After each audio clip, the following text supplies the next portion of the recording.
What's up, guys? Good morning. This is Migs with Market Open. Some pretty quick trades this morning.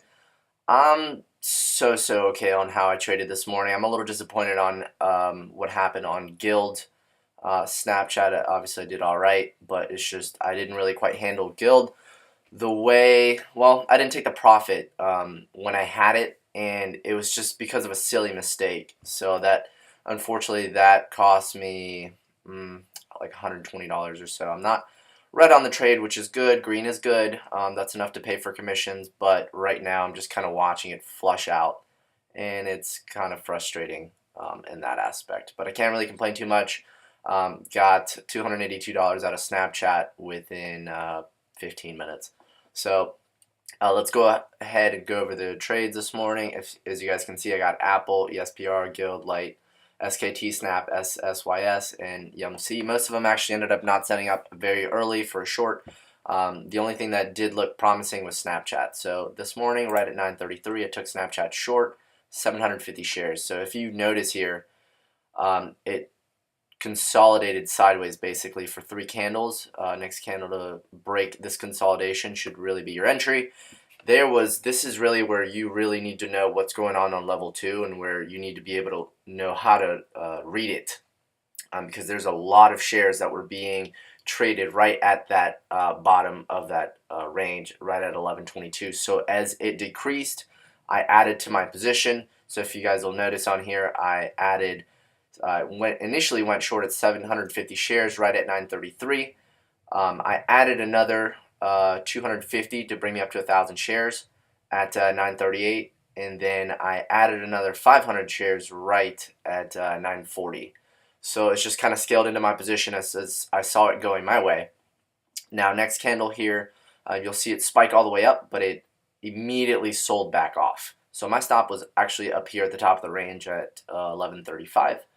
So as I saw it kind of get rejected, right here I saw it break, but then it came right back. So to me that wasn't, it's a little fishy. But if you notice on here, it's just it keeps getting rejected as it comes up every single time. It just keeps getting rejected. So right there, what candle is this? That's 939. So I believe right here in this candle is right when I added and moved over. Then it cracked and it actually started going. My target was about 15 cents. I ended up getting a little bit more than that.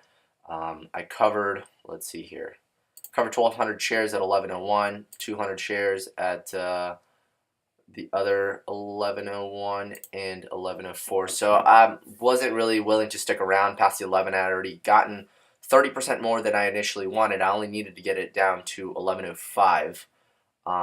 But I did pretty well on holding out till the whole number. I believe it actually cracked. Yeah, so it actually cracked the whole number here at 1096. And as it came back, I went ahead and filled the rest of the shares, booking the $282. Now, let's talk about Guild. Guild. Very disappointed. Right here. So initially I marked out the levels here on Guild, and it had broken down below everything, and this is nothing that I recognize. It's not really a pattern for me, so I didn't really trade it. Right here possibly could have been an entry. It didn't really quite come up far enough and retest VWAP for me to get in, so I just kind of waited for it to hit VWAP rejection. I got in right here at 67, so I shorted, let's see, I shorted 250 shares right at 943. So right here in this candle, I got filled, started going sideways. It went ahead and cracked the 67, so I needed to get 40 cents out of it. 67.40 was my stop up here.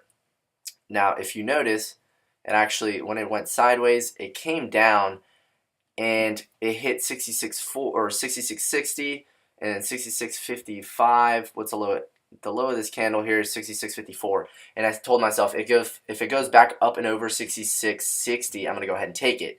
So it did, and I shot out an order, but unfortunately my order was set on stop and instead of market, because I usually use market orders because I'm trading CFD, so I have unlimited liquidity. It's not really a problem for me to be able to get in and out on the bid and ask.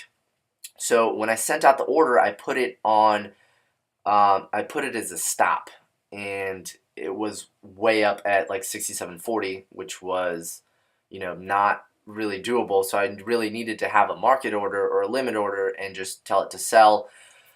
But it didn't end up happening, unfortunately. And right after that, it actually ended up shooting back up. My stop was up here, remember, at 67.40. So it didn't really quite kick me out.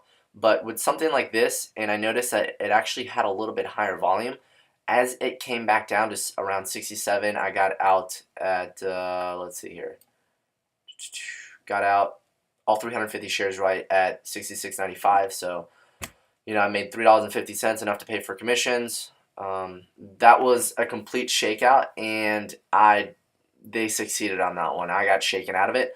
I wasn't going to get out of it on the way up. I was just waiting for it to pull back. And as it was kind of just playing around here, I went ahead and got out the whole amount. But now Guild is at a hit a low of 67.30. So I could have gotten my partial, and it all would have been good with the world. I would have booked another $120 or so, maybe even more, maybe even $100, maybe $75. It would have been a lot better than, the $3.50 that I made. I did end up making the right call at the initial, but unfortunately I did get shaken out on that because, and I think emotionally it had a lot to do with how I booked my profits very quickly on Snap, and I just didn't really want to lose that money, so I was kind of very careful. I'd rather play it safe than sorry. Yes, I did mention that I didn't really quite make the right move in that moment, but during that time, I think that I was actually thinking to myself, I'd rather play it safe than sorry. I've already hit my limit for the day, so might as well just get out with either flat or a tiny bit of a loss and then just move on with my day. So that's how I ended up playing Guild. A little disappointed on it, I could have played it a little bit better, but looking back on it, it's really all hindsight. I hope that you guys are really, really able to pick up information from me doing these recaps. And if you guys do like these recaps and you guys want to be able to contribute to give me a little bit more affirmation that these things really are helping you, make sure to hit the like button and make sure to leave down a comment. It always helps when you subscribe and hit the little bell button right next to it so it'll notify you every time that I do put out a new recap. So if you guys do have any questions as well, make sure to put it down in the comment section below. See you guys. Hey guys, thanks for watching my video. If you guys are new to the channel, make sure to hit that subscribe button. Also, if you have not joined us yet on their Facebook group, make sure to do that. The link will be down in the description below, where I post my watch list for you guys every single day. Lastly, if you guys are curious on how I learn how to trade, I provided you guys with the discount code in the description. It comes with one-on-one mentoring, classes, and buying power, so make sure to take advantage of that. I'll talk to you guys next time. Bye.